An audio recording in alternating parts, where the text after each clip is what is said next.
Well, we're getting closer to Silers Bald.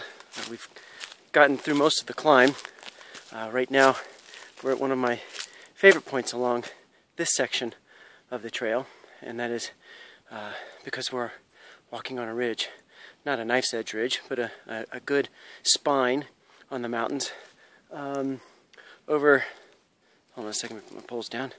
Over to my left is Bald, and Silers Bald is kind of over this direction to my right and yet further south.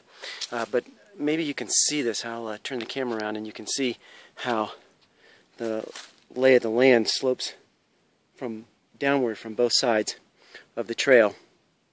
And I don't know why, but this section always seems to feel, I don't know, kind of magical. It's pretty open for a ridge line. A lot of blowdowns up here, old blowdowns. We haven't had any storms lately that caused blowdowns.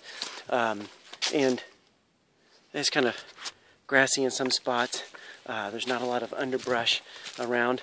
It's one of those places where if I were hiking and wanted to stealth camp, I'd certainly consider stealth camping around here. There's no water source, and I'd have to make sure there's no storms coming, because I don't know if I'd want to be up here in a storm. But nonetheless, it's still got some pretty nice places to hang your hammock, particularly if you're a hammock hanger. I don't know if it would work out that well for somebody who uses a tent, but for hammock hangers, plenty of places to stealth camp up here. Just get off the beaten path a little bit, go down around the edges of the ridge line. I think you'd have a nice, comfortable night's sleep in your hammock. Let's see if you can see below me here.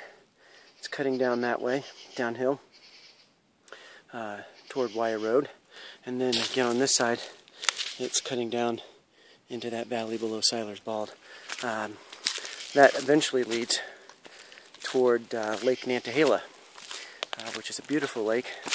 Little known secret around here. Don't tell too many people. We don't want it to get crowded. But beautiful area. So I'm going to cut out here for just a few minutes while I finish my way up to Silers Bald. We'll reconnect when we get up there. See you in a few minutes.